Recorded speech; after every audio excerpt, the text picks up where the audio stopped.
Olá, estamos começando mais uma sessão extraordinária diretamente aqui dos estúdios da ProHub. Por pouco tempo aqui, hein? Logo, logo teremos novos estúdios, em um novo local, novos estúdios, um grande... para entregar ainda mais conteúdo para vocês. Vocês que querem, que gostam de gravar seus podcasts, procurem a ProHub, é um espaço sensacional, o melhor disparado aqui da região sul do Brasil e um dos maiores do Brasil, sem dúvida.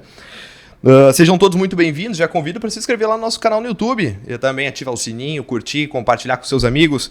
No Spotify, que também está rodando o episódio completo, então você que pode conectar com o carro e fazer sua viagem acompanhando a sessão extraordinária. Lá no Instagram e no TikTok também, sessão underline extraordinária, para vocês acompanharem os cortes do nosso programa. Compartilhem bastante para a gente conseguir alcançar ainda mais pessoas, ainda mais ouvintes, com certeza também alcançar ainda mais convidados e patrocinadores. Quero agradecer aqui a presença do meu grande amigo Daniel Escola, meu parceiro de programa. Escola, prazer enorme te ter aqui comigo. Prazer mais uma vez, João. Muito obrigado.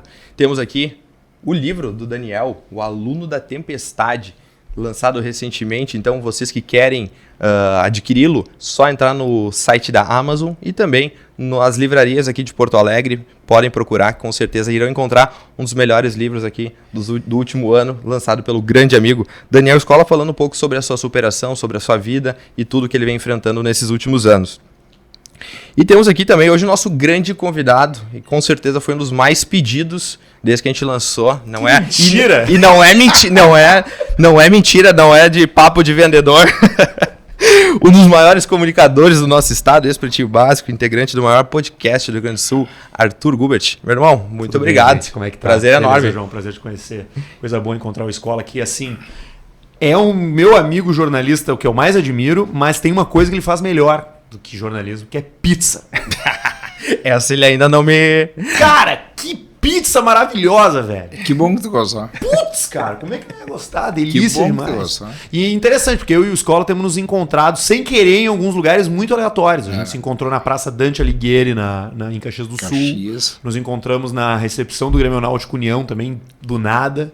E agora sendo convidado para vir aqui intencionalmente me deixa muito mais feliz. E também no Raimundo Montefiore, lá no Peputino. É verdade, a gente se encontrou no Montefiore, exatamente. Lá no Peputino. Eu sou fã dele. Eu gostei também. E a conferência... Bom, não sei se isso é assunto pra gente falar vai aqui. tudo. Hoje é melhor. Tu achou melhor? A melhor do ano. É mesmo? Eu não fui em mais nenhuma, eu só fui nessa. Eu te confesso que eu tava nutrindo uma expectativa maior. Gostei das histórias ali, especialmente aquelas dele no Kremlin, dele pra feição dos livros. A gente tá falando Fronteiras do Pensamento. Isso, Fronteiras Perfeito. do Pensamento, que traz conferencistas, nomes incríveis para Porto Alegre, que é um evento daqueles que é... Enfim, ele sempre lota, sempre tá cheio, mas eu conheço muita gente que nunca nem ouviu falar e isso meio que me deixa... Porra. Mas ele veio para cá, falou e tal, e deu uma conferência muito bacana, mas eu li alguns livros deles e eu tava esperando mais contundência. Mas eu gostei. Acho que como uma fala de um cara que veio de tão longe para nos... Não sei se é minha condição de fã, mas da temporada... Foi teu favorito? Meu favorito disparado. Teve a oportunidade de jantar com ele? Almoçar com ele? Almoçar e entregar meu livro. Perfeito. E gente boa, né, cara? Um cara querido. Né? Acessível. Ao lado dele e do Peninha. Que baita E almoço. a conferência é do Peninha. Onde quer que o Peninha esteja, a conferência é dele, né? Antes de a gente dar a sequência dessa baita conversa, eu tenho que agradecer nossos patrocinadores, a Geoprospec, estratégia ambiental para negócios duradouros. É uma empresa de consultoria ambiental com 40 anos de atuação no mercado de projetos, estudos ambientais e geológicos, supervisão e monitoramento ambiental de empreendimentos com foco em garantir segurança e performance para seus clientes. Por isso, se posiciona como uma parceira estratégica baseada no modelo de gestão ambiental empresarial. Geoprospec há 40 anos, perpetuando negócios e o meio ambiente. Sigam eles lá no Instagram, @Geoprospec. E nós temos que dar boas-vindas também a um novo patrocinador, o Icone Food. Eu sou lá da minha cidade, Estância Velha, cidade minha, do Barreto. Vocês que são da região do Vale dos Sinos, está na hora de que bate aquela fome e já sabem o que fazer. Abre lá o Instagram deles, Icone Food. Também no iFood. E vocês vão poder encontrar o melhor lanche da região. E o melhor, sabe, depois daquela festinha que se estende, eles ficam abertos até as 3 ou 4 horas da manhã. Então, só chamar, só pedir. Isso é essencial. Cara, isso aí pros festeiros Meu Deus de do plantão, isso é... Eu não tenho mais idade pra isso. Não tenho mais idade. Não tem mais pique. Não, mas eles ficam abertos, eles já abrem ao meio-dia, então Não, fica tranquilo que a esse gente é pode... o horário. Esse é o horário. Esse é o teu horário, Esse. meio-dia. É o meu também agora, depois de Meio-dia. filha. Filho quando é tudo. Né? Então, pessoal, procurem lá no cardápio Tipo digital amado. deles. Eu ainda não cheguei nessa fase, vai ser a primeira ponto que a gente vai bater. Então, o ícone dos foods até de madrugada. Sigam eles lá no Instagram e procurem, e tenho certeza que vocês vão adorar. Também os apoiadores, a Cadeirode e a Quero Café, aqui dos estúdios ProHub. E vamos tocar então já no primeiro assunto que vocês puxaram, que é algo que conecta vocês. Eu tô de fora desse papo, que é justamente os pais das meninas. Isso aí. Cada um tem duas. Cada um tem duas. Só que ao mesmo tempo, tu né? é mais... A população foi mais do meu ligeira. apartamento aumentou em 100%, de uma hora para outra. Tá conseguindo dormir de noite? Tô Olha, conseguindo dormir, milagre. porque as minhas filhas são absolutamente disciplinadas pro sono. Isso é uma coisa que rapidamente... Porque assim, quando a gente soube que era gêmeos e começamos a dividir com as pessoas, todo mundo diz que a tua vida acabou, né, meu? Porque teus filhos não vão dormir, porque tu não vai dormir, porque tu não sei o quê, tu vai gastar, tu vai... É tudo mais ou menos verdade, mas isso também fez com que a gente entrasse num modo de preparação. A gente tem uma rotininha bem definidinha. Então, assim, 7h30 da noite é banho, isso. é mamar, é cama. Elas vão acordar uma vez ali, 4 da manhã, aí mama um pouquinho, dorme de novo até 6h30. Mas o meu dia começa cedo. Quantos meses elas têm? Vão fazer 9. Ah, Mas isso sempre foi assim. que bom, cara. Elas... As minhas filhas, pelo contrário, acordavam Toda 3, hora. 4 vezes da noite. E é aquela coisa assim, ó, a gente se revezava, né? E Sim. minhas mulheres ia e eu ia. Só que quando ela acordava pra ir, a vez dela, eu não conseguia dormir. Não, acorda os dois. Acordava os dois. Acorda os dois. A madrugada é minha. A gente tem um acordo lá em casa. Eu faço a madrugada porque elas não mamam mais no peito. As minhas filhas nasceram muito prematuras, ficaram um tempo na UTI neonatal, então elas se acostumaram com alimentação de mamadeira muito cedo, assim, não se interessaram muito pela teta. Eu não consigo entender isso. Se tem um troço que é interessante, é teta, né? Sobretudo pro nenê. Mas elas não pegaram. Ficaram um pouco tempo. Então a madrugada é minha. Mas a minha mulher acorda cedo de manhã e inicia o dia com elas ali. 6 horas, 6h30. Eu faço o primeiro mamar, levo elas pra sala. Eu acabo acordando junto, porque é o que tu falou. Sim. Não tem como. É uma rotina, né? Tu Levanta acorda, e... tu diz, o que eu tô fazendo aqui, né, cara? Fica até mal. Então, Tu vai ver depois. A principal frase vai dizer, não briguei. É a principal frase que eu digo. Não briguei. 2 minutos depois estão se abraçando, te amo, não sei o quê. É isso, 2 irmãs. então, a gente tá num momento assim que elas começaram a entender que tem outro ser humano ali. Que não, elas não são uma coisa só. Cara, é uma coisa fascinante tu acompanhar o desenvolvimento de um ser humano, tá? Tu vai saber isso eventualmente se tu tiver filhos, se tu quiser. Eu sei que o Escola Eu ainda já não tenho, viu mas isso. lá na frente Mas pretendemos. é que, cara, ali tá acontecendo, estão acontecendo muitas coisas. O nenê, ele não é o mesmo de uma semana para outra, ele aprende uma coisa nova. E outra, uma criança é uma criança, outra é outra. Completamente diferente. As tuas são personalidades bem definidas. Bem diferentes e definidas. A Joana é mais arredia. A TT é mais queridinha, papai. E a Jojo é mais a mãe. Tu vai sentir isso. Uma é a escolinha e a outra é a Gabrielinha. Eu tô percebendo, assim, que a Catarina, as minhas são a Catarina e a Olivia. A Catarina, que é a minha mais velha, 1 minuto e meio. A Catarina, ela é mais dengosa, sorridente. Ela já vem engatinhando. Tá sempre bem. Tudo certo, larga em qualquer lugar. A Olivia é braba, cara. Já é. A Olivia não sorri pra qualquer um. Ela fica na dela, ela é mais corajosa que a irmã, ela quer chupar a tomada dos eletrodomésticos, ela quer mexer onde não deve, assim, então é interessante isso, né, porque... Agora gastam com fralda e leite, né? Não, inacreditável, cara. Pai, com 2 aí. Não te preocupa. Tu vai falou... mudar. Não, Pra pior. Depois tem a escolinha. Então, cara, hoje Eu tô na fase da escola. vão 9 latas por mês de fórmula. E mais, assim, 8 ou 9 trocas de fraldas por dia. É. Quando não tem... Eu cheguei a Com algo 17 fora do caminho. um dia pra uma. Meu Deus do céu. Era cocô o tempo inteiro. Fralda cheia o tempo inteiro. É foda, velho. Tu não pode deixar porque assa.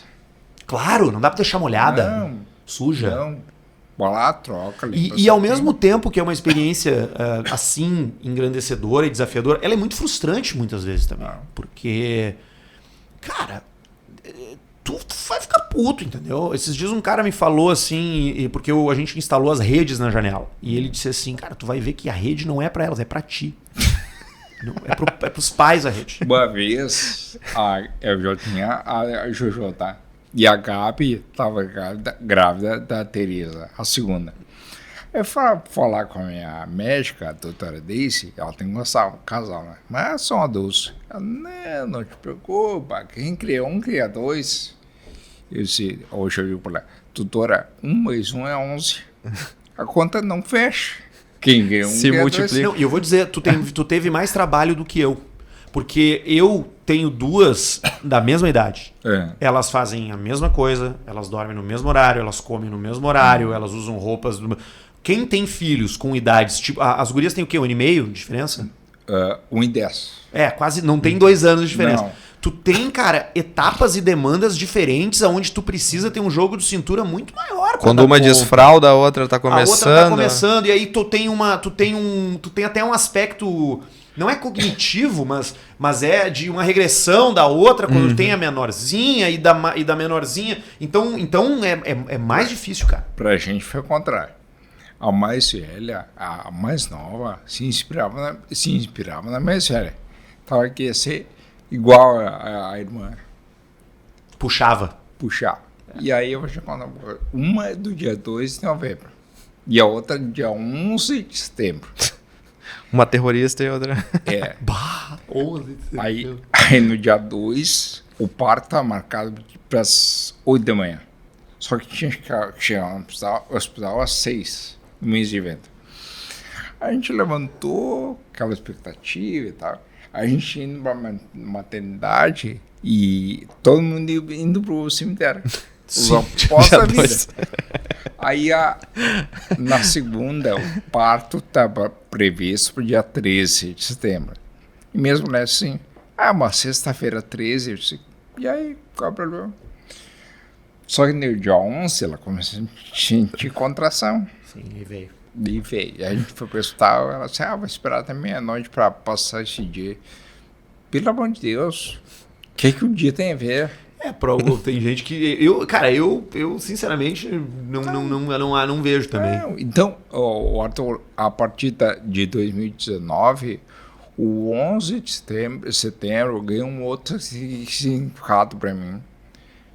Sabe, o 11 de setembro até ali era um atentado das gêmeas em Nova York e do Pentágono, né? Em Washington. Agora é uma nascimento, felicidade, filha, claro. Aniversário dela. E uma vez, a primeira nasceu dia 2 de novembro. No dia 1º, eu estava no meu prédio, peguei o elevador, e o vizinho, que já tem um filho, nasceu no mesmo hospital, no mesmo. E aí, o Inácio, esse aí, tu gostou do curso de paz?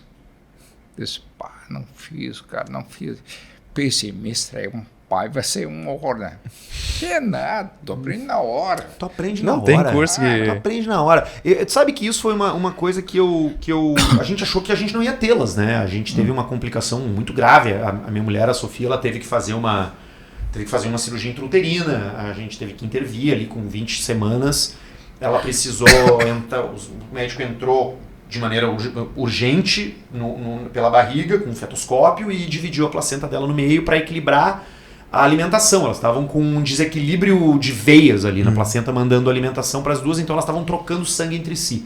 Se chama transfusão feto-fetal. É uma coisa que acontece com 5% das gestações gemelares de nenês idênticos, né, que compartilham uma placenta. Cada uma tinha um saquinho, mas havia uma placenta só. Então, a gente recebeu estatísticas horrorosas. 50% de chance de nascer as duas, 80% de chance de nascer uma, e se nasce só uma, a outra tem necessariamente problemas neurológicos. Então a gente encarou um momento assim de, cara, não vai rolar. Tempestade. Não vai rolar. Nós não compramos berço, nós não reformamos quarto, nós não compramos roupa de cama, nós não compramos brinquedo, nós não compramos nada. Até acontecer, delas nascerem, cara, a gente não tinha nada. E eu não fui atrás de nada. Eu li, eu gosto muito de ler, então eu li bastante, de ler alguns livros, mas quando começou essa história eu já deixei de fora. Mas tu aprende, cara. Basta tu ter interesse no teu filho. Essa é a lição que eu tive disso tudo. Se tu te mantém interessado no que tá acontecendo, as coisas vêm, velho. E outra, não é nem de se ouvir muito o que os outros acham. Não. Eu vou te contar uma coisa.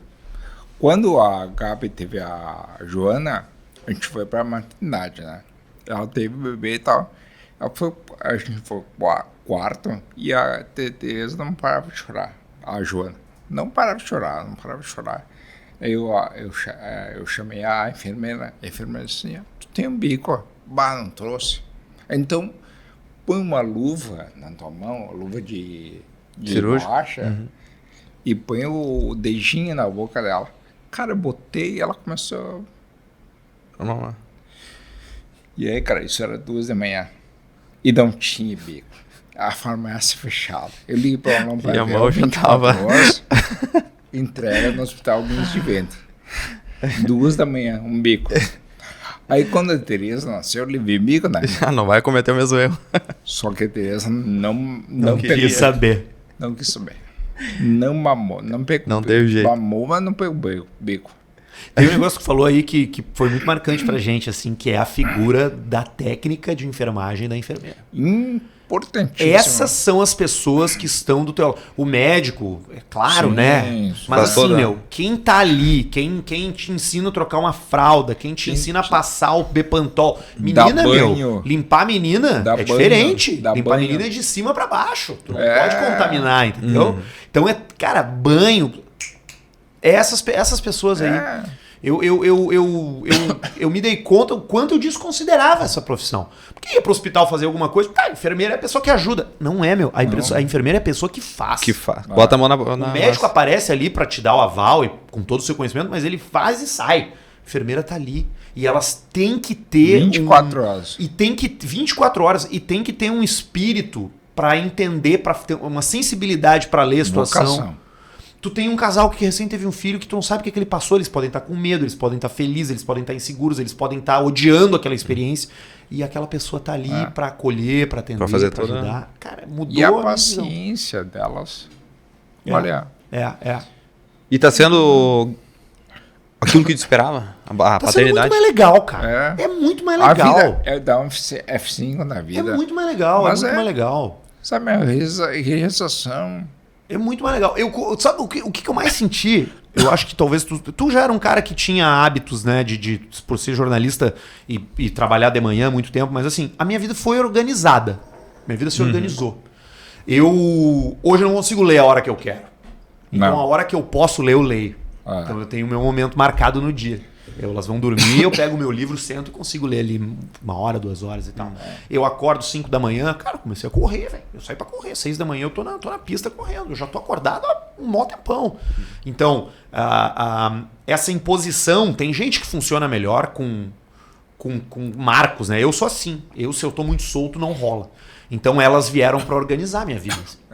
Sabe? Então, o ganho não é só as crianças e a relação amorosa e a relação da família, que é muito legal, mas é também pessoal, é bastante egoísta assim, o que eu tô falando. Eu tô comendo melhor, eu durmo melhor, meus hábitos estão mais bem definidos, a minha rotina tá mais saudável. Então, se tu entende isso que tá acontecendo, assim, se tu abraça isso, cara, a tua vida decola, sabe? E vou mudar um pouquinho, vou puxar agora pro lado profissional, cara.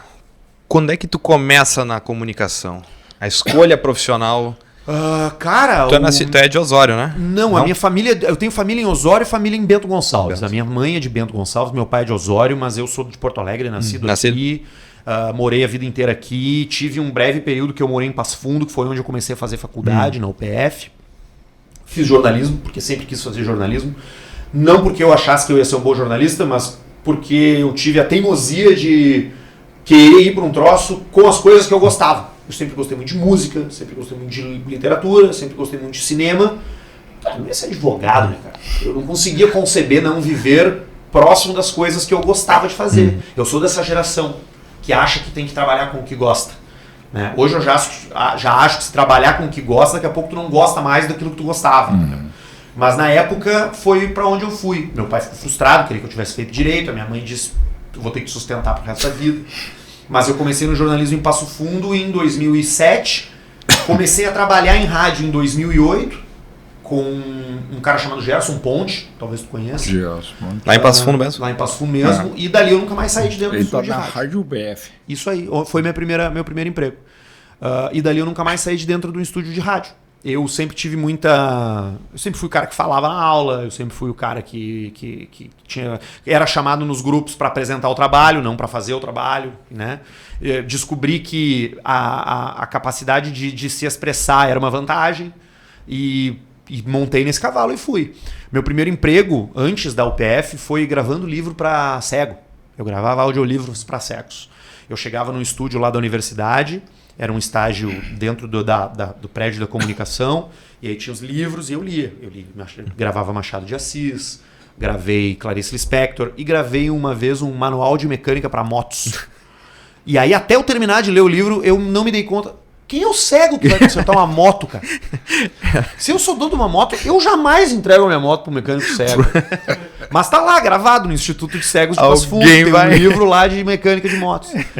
E a partir disso eu nunca mais fiz outra coisa na minha vida. Como é que tu saiu de Passo Fundo e veio pra Porto Alegre? Eu primeiro saí da rádio para fazer um intercâmbio. Eu estava trabalhando há 2 anos lá na Rádio PF, apresentava um programa de manhã bem cedo, eu tinha 20 anos, cara. Era um moleque. 19 para 20 anos. E aí eu, cara, não gostava de acordar cedo, cara. Nunca gostei. Agora eu gosto, mas na época eu detestava. Rádio? Rádio. Fazia o programa das 8 da manhã. Porque foi o que mandaram fazer. Eu não tive escolha. Arthur, tu vai fazer o horário das 8, beleza? Beleza. Cara, adoro. Atrasado. Cara, era horrível. Mas foi uma puta experiência legal, foi o que me iniciou. Mas eu fui morar na Inglaterra. Aí fiquei 1 ano na Inglaterra. Para aprender inglês e para ter essa vivência, meus pais puderam proporcionar isso para mim e tal. Trabalhei lá um tempo, mas mais gastei o dinheiro deles do que adquiri dinheiro. Mas quando voltei para cá, voltei para Porto Alegre, fiz a transferência para Famecos, para PUC. Vim morar no apartamento de uma tia aqui, porque meus pais estavam em Passo Fundo. E aí apareceu um estágio na RBS. Apareceu uma vaga de estágio na RBS para ser estagiário. Em 2010. 2009. Perdão, 2009. Eu tinha 19 anos recém-completos. E aí eu fui ser estagiário da Rádio Atlântida. Descobri que era para ser estagiário do Pretinho Básico, que era um programa que eu nem escutava. Não acompanhava ainda? Não acompanhava. Bom, era diferente, né? A gente não tinha tanta... O que isso fazia?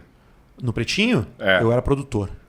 Inicialmente como estagiário, mas eu ajudava na produção. Os textos que quem era o... ele lê... Era o Maurício Amaral. Os textos que ele lê, tu fazia isso? Eu decupava e-mails, recuperava tudo que chegava por e-mail e buscava material e também escrevia coisas autorais e botava no programa como se fosse alguém que tivesse mandado. E eles não sabiam. Né? Só o Fetter sabia. Eu falava pra ele, falei, isso aqui eu inventei, tá? E aí eu comecei a inventar e-mail. E aí comecei a criar novelas. Tipo, o cara que tinha uma tatuagem no pescoço, que viu uma menina no ônibus e ele mandou um e-mail pra gente. Aí os guris debatiam. Aí eu deixava o assunto em suspenso 2 semanas e daqui a pouco vinha outro e-mail do mesmo cara. Como se fosse um... Conheci ela, descobri o nome dela, olhei o nome dela no crachá da empresa que ela trabalhava. E aí os guris, mas é um tarado, stalker. Então eu comecei assim com comédia. Eu sempre fui um cara que...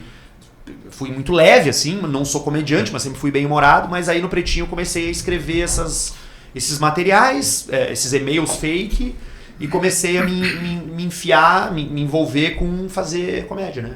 Como é que tu sai da produção e passa pro programa? Uma oportunidade passando.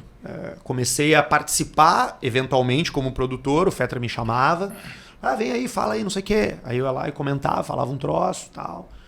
Comecei a ganhar espaço e aí acabei sendo efetivado para o Pretinho Básico em 2010 mesmo. 1 ano depois de eu entrei como estagiário. Fui efetivado como comunicador na rádio e comecei a participar esporadicamente do Pretinho. Tu entrou no lugar de alguém? Não. Tem alguém ali que era... o Maurício Amaral, o Maurício Amaral, que era o produtor oficial, saiu alguns anos depois ainda. Eu mais auxiliava ele do que produzia o programa em si, né? Quando ele saiu, sim. Aí o trabalho de produtor recaiu sobre mim. Até então eu fazia as férias. Quando ele saía de férias era eu que fazia e tal. Tem algum deles que tu te inspirava, assim, o Pretinho, ó, tu disse que não acompanhava, assim, mas Não, tinha algum todos comunicador eles, que tu tinha... Todos eles. Que tu chegar assim de estagiário eu me lembro de chegar e procurar no Google os nomes pra saber quem era quem. Porque tu não tinha a televisão ou a internet te mostrando o rosto também. Não tinha vídeo, era de rádio, né? E eu conheci o Mr. P, era o único que eu conhecia. O Mr. P, porque o Mr. P era o Pijama Show, e o Pijama Show eu escutava na praia de madrugada, nos verões, de férias. Mas eu descobri que todos eles eram grandes comunicadores, cada um com uma personalidade que eu acabei absorvendo. Tanto que hoje todos ainda nos conhecemos e trocamos ideia e falamos eventualmente, somos todos amigos ainda, né? Mas todos eles foram caras importantes na minha jornada. Quem foi a maior inspiração do rádio para ti? Daniel Escola. Não. Não, eu não falaria nenhum cara da Gaúcha, porque eu nunca fui ouvinte. Fui ouvinte da Gaúcha depois. O meu pai sempre ouviu futebol, mas É que a Gaúcha era sempre uma rádio muito adulta. Né? A minha maior inspiração no rádio, e o cara que eu sempre me espelhei e olhar pra ele, ver o que será que ele faria, é o Potter. Eu digo isso com muita tranquilidade. Que acabou se tornando meu grande amigo. Hoje é o meu grande amigo. É Dindo das minhas filhas, eu sou Dindo dos filhos dele. Temos uma relação muito próxima. Fez o Caixa Preta conosco. Foi meu colega de Pretinho Básico. Por que ele saiu? Do Caixa Preta? Porque o Potter ficou velho. Ele entrou, Começou a escutar Gaúcha. Numa etapa mais madura da criação de conteúdo, porque hoje é isso, né? Uma coisa é indivisível da outra. Enquanto comunicador, ele entrou numa toada mais responsável. Então ele se desligou primeiro do Pretinho, depois ele se desligou do Caixa Preta. Do Bola. Ele saiu daquilo tudo que emprestava pra ele um crachá de moleque, de quinta série, pra assumir uma personalidade um pouco mais madura, se tornou um grande palestrante, muito requisitado, tá lá no timeline muito bem, participa do Sala de Redação, então foi por isso que ele saiu. Era pra ele ter saído um ano antes ainda, a gente conseguiu segurar ele um tempo. Conta como é que foi a história do extintor de incêndio. Do extintor de incêndio, cara. Meu Lembra? Deus. Aquilo Lembra foi... isso? Claro que eu lembro. Conta aí. Foi uma grande cagada, né? Por quê? Porque eu tava bêbado primeiro. Bêbado? Sim, com certeza. No ar? Mas isso aí era corriqueiro. Para não dizer outras coisas. Eu não vou falar aqui, porque nós estamos num lugar de um podcast decente. Mas a gente tinha um ambiente muito, muito leve e muito permissivo. Que era muito interessante para a criatividade. A gente conseguiu fazer uma espécie de revolução dentro da empresa, porque a gente ficava distante, a gente ficava no morro e a empresa ficava na Érico ou na TV e nós ficávamos lá em cima. Então não tinha muita supervisão, assim, a tia do recreio não ia lá olhar. Então a gente começou a desafiar algumas regras e foi indo, né? Tu não bota limite e tu vai arrastando. Tomando conta. E aí a gente tava numa época que era bem quando tava surgindo essa coisa de postar vídeo na internet. Então, tu gravava um videozinho, não existia vídeo no Instagram, mas a gente postava no Periscope, que era um lugar que fazia lives. E aí eu pensei, vou entrar com o extintor ali, né, cara? Estourar o extintor, vou dar um cagaço nos caras. Só que eu achei que existiam dois tipos de extintor de incêndio. Um que sai água e aquele de gás carbônico, que faz barulho. Só que tem um terceiro, que é o pó químico. E eu peguei esse. Eu não li o rótulo. Eu só vi que não. Bom, esse aqui não é água, não vou molhar os equipamentos, não vou foder tudo. Vou levar esse aqui. E chamei o cameraman. Falei, grava aí. Ele assim, falei, vou dar um susto nos guri. E aí eu dou um chutão na porta, assim, plum! E pá, aperto. Só que quando eu aperto, cara, eu vejo que sai um troço, assim, amarelo, velho. E, bom, fica uma neblina dentro do estúdio. O Fetter tava nos Estados Unidos de férias. Ele me ligou 10 minutos depois. Cara, que merda que tu fez? E aí eu, fiz merda. Só aceitou o chapéu. Pensei, tô demitido, né? Tô na rua, né? Mas aí acabei não sendo demitido. Mas eles tiveram que contratar uma equipe de limpeza para limpar minuciosamente os equipamentos, porque aquela poeira sentou em cima de uma mesa. Era pior que se fosse água. Caiu no meio dos buraquinhos, dos botãozinhos de subir e descer ali, volume, microfone. Eu fiquei ainda pra fazer... Eu vi que fiz merda e fiquei pra limpar o estúdio depois. Terminou o programa, eu fiquei lá. Eu passei pano, melequei tudo. Cara, foi uma cagada. Mas acabou sendo utilizado e hoje tá aí. Tem sei lá quantos mil views no YouTube. Hoje tu faria de novo? Não. Só se fosse com extintor que não estraga. Aí eu faria. Te arrepende? Não, de jeito nenhum. claro que não. Pelo amor de Deus, me arrepender do quê, cara? Eu tava ali fazendo, gerando entretenimento. Não foi nem demitido, então tá. Não fui. Não, isso aí foi, eu reconheço, foi uma molequice minha, dentre várias que eu já tive. Essa foi a maior, talvez? Foi, com certeza. De um trabalho, sem dúvida. Mas isso é parte de mim, cara. Eu sempre fui assim, desejo não deixar de ser. Eu acho que é algo que o espírito da quinta série, né? Que se fala, né? Eu gosto de brincar, eu dificilmente fico brabo com alguma coisa. Eu sei rir de mim mesmo. Eu acho que isso é uma vantagem também, ou talvez uma qualidade, mas difícil me deixar em uma saia justa, assim, sabe? Se tu pudesse... essa foi uma pergunta que a gente fez, uma brincadeira com o Potter, quando ele esteve conosco aqui, ele já teve. Pra ele montar os 6 maiores do Pretinho, que ele pudesse escolher de todos que passaram. A seleção do Pretinho, o Big Six. Pedro Esmanioto, que é o maior comediante da história desse estado aqui, sem dúvida nenhuma. Meu colega de Caixa Preta. O Pedro é uma força inacreditável de criatividade. Marcos Piangers, né? O Piangers é outro cara incrível. O Potter, claro, com certeza. Um meio de campo de muito luxo. E, camisa 10 ali, tá ali, transita. Né? Botaria nesse saco também o Duda Garbi. Né? Botaria o Porã, né? Até os dias de hoje. E botaria o Fetter, porque o Fetter é um comunicador, um âncora magnífico. Então, esses são os meus 6 caras favoritos da história do Pretinho Básico, sem dúvida alguma.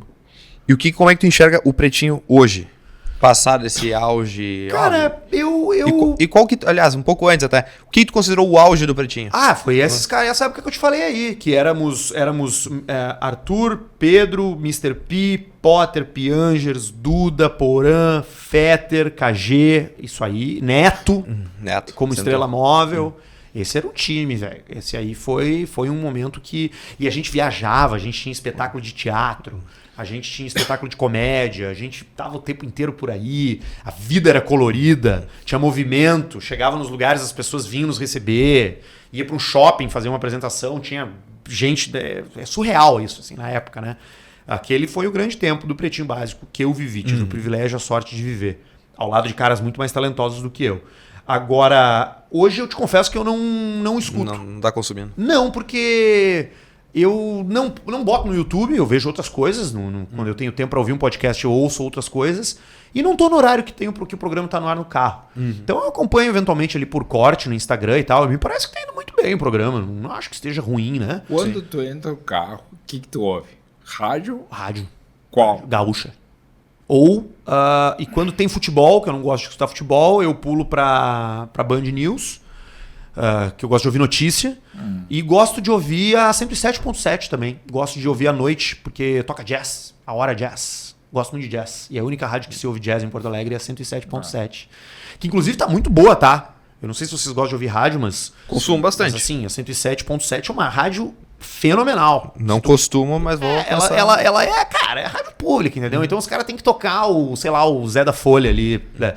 Tem essa pegada cultural, assim. Mas eles, cara, de manhã cedo, quando eu saio pra correr às 5, tá tocando música clássica, cara. Puta, coisa maravilhosa. Se o Macedo tá chato, eu já vou já pulo pra 107.7. Gosto dessas 3, escuto basicamente essas 3. Mas pra viajar eu gosto de ouvir, aí eu escuto o Spotify, né? Aí eu boto uma playlist ali, dependendo do dia. Música. Tô ouvindo muita folk music escolar americana. Tô ouvindo muita folk music americana. Bob Dylan e... Dylan, sim, mas bastante Willie Nelson. Tô ouvindo até umas coisas mais obscuras, escondidas, assim, mas curto isso, cara. Tô curtindo isso aí pra caramba. Johnny Cash, bastante, que eu sei que tu gosta.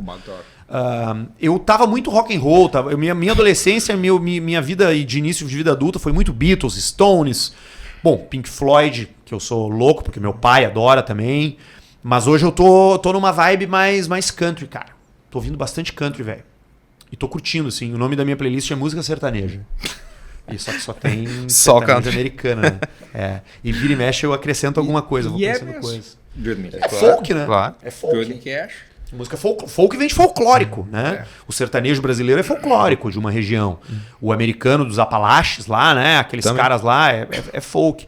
Então, esses caras todos aí... Só meu, que nos Estados Unidos se manteve folk. Aqui derivou. Aqui você... Aqui derivou, mas lá também derivou, tá? Tu tem ali o final dos anos 50, quando morre Derivou o Hank... menos. Derivou menos. Morre o Hank Williams, né? Numa queda de avião, o pai do country americano, como os caras dizem. Que o Bob Dylan é fã. É, muito fã, muito fã. A partir de algum momento... Tem o Woody Guthrie também, que é contemporâneo, que é o cara que fazia folk de protesto, né? Mas aí dá uma degringolada nos anos 60, 70, muito pela chegada da televisão. Tinha um programa de TV conhecido lá, que antes era de rádio, que é o Grand Ole Opry, que recebia todos os grandes músicos de country americano. Até que o Bob Dylan grava o quê? Nashville Skyline. Na cidade onde o country foi estabelecido e lapidado e estava em decadência porque tinha virado uma ciranda, começou a ficar muito colorido, os cabelos, se comercializou demais, os caras abandonaram o homem do campo, né, o countryman e tal, e ficou muito ostentação, tipo aqui, com aqueles sertanejo ostentação, né? Aí o Dylan grava Nashville Skyline, depois de ter tido toda uma vida no folk, bluegrass, aquele bem ligado aos roots. Por isso, né? que o Nelson tem 90 e poucos anos ainda fazendo show. Ele toca. O Nelson acho que é o precursor do... Ele é uma das maiores. figuras mais importantes, sem dúvida alguma. Mas é engraçado, né? Porque esse capítulo da contracultura, que vai ali do final dos anos 50 até o meio dos anos 60 ali, ele tem uma pegada naturalista, né? De desbravar a terra. O Jack Kerouac viajou a pé, o Allen Ginsberg falando sobre abrir as portas da percepção, então havia um mergulho em si. A época da contracultura e a era de Aquário. É, isso. Tinha uma coisa meio... Tem uma Bicho humano, incrível. o valor humano. E o Dylan e os folks do Dylan no começo, antes dele tocar guitarra no Festival de Newport em 1965. Que, aliás, considerado uma ofensa, né? Na época foi, porque Sim. ele abandonou. Mas Trocou era violão pela guitarra. os hippies ficaram putos. Porque ele era os caras gostavam dele. E era aquela esquerda meio bossa nova, era os intelectual que gostavam de música caipira. Aí o Dylan diz: vamos fuder. Quebrou, pum, revolucionou. E aí quando o country começa a decair, degringolar, e o Dylan tá tocando guitarra, e ele volta às raízes com o Nashville Skyline, gravado em Nashville, no grande estúdio de Nashville, traz um monte de gente. Aí entra na jogada os canadenses, né? Os caras do The Band. O Crosby, Stills e Nash lá. Tem ali aquela mina, a Joni Mitchell, que também é canadense, começa a andar com essa turma. E aí recupera. Dizem, teve um caso com o Bob Dylan. Não só isso. Ela tem uma música pra ele e ele tem uma música pra ela. O Dylan pegou a Joan Baez. Pegou a Joan Baez. Que tá viva. Que tá na capa de... E agora? Free Willing Bob Dylan. É. Os dois de braços dados em Nova York. Não, velho. Um frio do caramba. E ele também teve um relacionamento... Tudo casado, né? Sempre casado, né? Sim. Mas essa história da Joni Mitchell é boa, porque a Joni Mitchell, ela era muito jovem na época e ela andava com os caras. Quando tinha aqueles festivais onde eles viajavam juntos, o Dylan era o headliner e a Joni Mitchell tocava antes do Crosby, Stills e Nash. Depois do Crosby, Stills e Nash vinha o Neil Young, depois do Neil Young vinha o Van Morrison e depois do Van Morrison e o Dylan, que era a grande noite. Então ela era o Armandinho no planeta, ela abria, né? E ela era meio fanzoca, assim. E aí eles se pegaram e tal, e acho que ele deve ter largado ela porque ela depois escreve uma música chamada Coyote. E aí ela fala, né? You got a woman down the hall, you got a woman at home, but you want me anyway. Tipo assim, tu tem uma mina em casa, tem uma mina no corredor e tu ainda me quer. Tipo assim, meio que entregando, né? E ela diz, né? You are a prisoner of the white lines of the freeway, né? Tipo, da white lines, do pó e da estrada. E ele depois grava uma música que se chama Hazel, que começa assim, Hazel, dirty blonde hair, que é o cabelo sujo loiro do hippie, e ele fala que ele detona a mina em Hazel. Então ela pegou nele em Coyote, que é uma música lindíssima, e ele detona ela anos depois em Hazel. E hoje ela detesta ele. Tu vê, dizem que o Dylan pegou a Patti Smith também. Dizem. Não duvido. Dizem. Duvido. Tu viu o filme dele esse já? Já. É bom? Não, o filme eu não vi. Esse do Chalamet, esse aí? Não li, não vi ainda. Eu li o livro dela, Only Kids, Só Garotos, onde ela não fala sobre isso. Mas dizem que eles tiveram caso. Ele é um grande pau no cu, né? Assim, no âmago, né? O Dylan, né? E é sabido por todos. Bom, eu não vou me atrever a entrar muito no Dylan, porque o Peninha, sim, parece que ele tá aqui do meu lado, me olhando e dizendo que eu tô falando um monte de merda. Mas o Dylan Que é normal, né? Exato. Do Beninha. Não, claro. E cara, o maior conhecedor de Dylan do Brasil, em língua portuguesa, certamente é ele. Deve ter um cara nos Estados Unidos que sabe mais. Mas o Peninha, em língua portuguesa, é ele. Não é Brasil. Angola, Moçambique, Portugal, é ele. Mas ele é um pau no cu, né, cara? E é também um tempero dessa personalidade fascinante que é o Dylan, né? O cara que ganha o prêmio Nobel da literatura e não fala nada. Não foi. O Dylan não foi. Ele mandou a Pat Smith. É Foi verdade. retirado. É isso Ele aí. não foi. Ele não foi. Ele tá cagando, entendeu? E ele E é um gênio. O prêmio Enfim. Nobel é um troço, assim, se tu for músico, artista, o prêmio Nobel é o máximo. Maior que qualquer Grammy, qualquer... Mas ele transcendeu, né? E Isso é aí. um pouco personagem e um Ele pouco foi o alma. primeiro músico a ganhar o prêmio Nobel de literatura. Literatura. E né? Se a gente for pegar as letras dele, tu tem a história americana contada. Ele é o bardo, né, cara? O que é o bardo, né? O bardo era o cara que ia na corte, chegava no rei e contava histórias pro rei com um instrumentinho ali. Então as músicas do Dylan, elas são longas e são estrofes após estrofes contando histórias. Tem uma edição da Rolling Stones que ranqueia as 500 principais músicas da história. A primeira é Like a Rolling Stone. Nossa Senhora. E aí eu tenho que revisar em casa. E aconteceu muito por acaso. Porque o Dylan foi um estúdio em Nova York e começou a dedilhar, aí tinha um coral e tinha um cara tocando baixo. Eles começaram a tocar, em 10 minutos era a música. A música mais famosa da história foi feita em 10 minutos. Mas tu sabe que tem uma coisa aí, tem uma história que tá bem perto da gente, que acontece aqui em Porto Alegre, que é tão interessante quanto. Porque o que é Rolling Stone, né? São as pedras que rolam. E as pedras que rolam, elas estão sempre em movimento, elas não criam limo, elas não... Quem foi que escreveu isso? Lupicínio Rodrigues, cara. Há de rolar como as pedras que rolam. Eu acho que é em Vingança, não me lembro o nome da música dele, agora eu vou errar. Mas também, ele tava no nosso delta do Mississippi aqui, perto do Jacuí, perto do Guaíba. Não, o Lupicínio era um gênio. Olha que conexão interessante que acontece, né? Do nada, assim.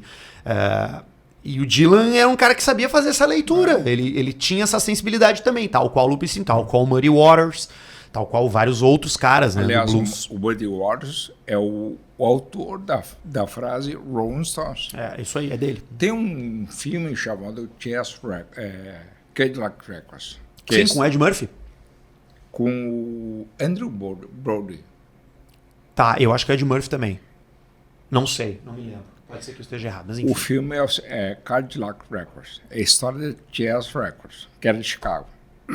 Aí conta toda a história do jazz e tal, do blues. Aí no final tem uma cena que chega a me arrepiar, que o Muddy Waters está descendo a escada e chega, isso 64, 65, Chicago. Ele desce a escada e encontra uma gurizada entrando no estúdio. 5 gurias entrando no estúdio. O Muddy Waters encontra ele, o cara diz, me chamo Mick Jagger, sou britânico.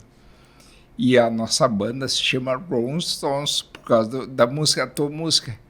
É um prazer te conhecer e tal. Imagina isso. E o Rolling Stones hoje, porra. que é o Rolling Stones? É que tudo acontece ali, né? Tudo acontece no Delta do Mississippi com aqueles caras. É o Robert Johnson, o Muddy Waters. Que, aliás, o Robert Johnson dizem que tinha pacto com o diabo. O diabo. E dedos muito compridos. Crossroad Blues, o blues da encruzilhada, aonde ele vendeu a alma pro demônio. Que o Eric Clapton fez um disco. Crossroads. Clapton. Só sobre o Tocando Robert Johnson. músicas do Robert Johnson. Que tem pouquíssimos registros, né? Porque, enfim, era uma época onde os músicos tocavam Sim, em rádio. 30, Radiozinhas anos 30. pequenas do... Tu já viu aquele filme, chama Oh Brother, Where Art Thou? E aí, meu irmão, cadê você? Dos irmãos Coen.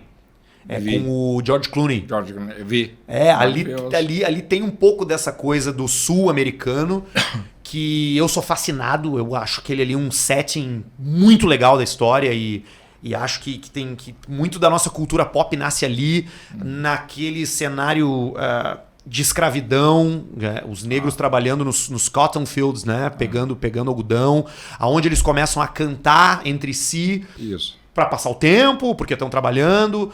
E isso se conecta com o que a gente tem hoje em termos de Rolling Stones, de o que quer que seja, porque aí os britânicos começam a receber discos de blues, e aí eles começam a gostar de rock and roll, né, de R&B, né, o que é o rhythm and blues, que é o jazz um pouco mais acelerado, com bateria.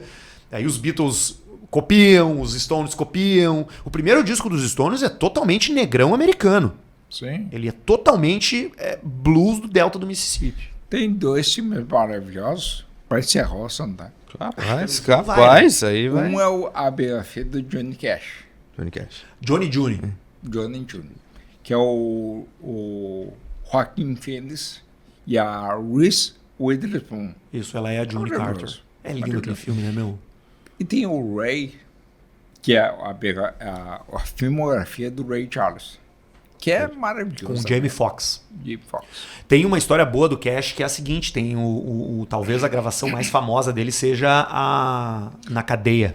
Folsom Prison. Folsom Prison. Ele foi fazer um show pros presidiários dentro da cadeia. E a gravidade não vai dar certo. Não, eu quero fazer e tal. O filme, aliás, começa com isso. Ele Começa no com backstage. aquele barulho. Os caras. Pum, pum, pum, pum, pum, pum, pum, pum, pum. E ele no camarim, se drogando, e nervoso, suando.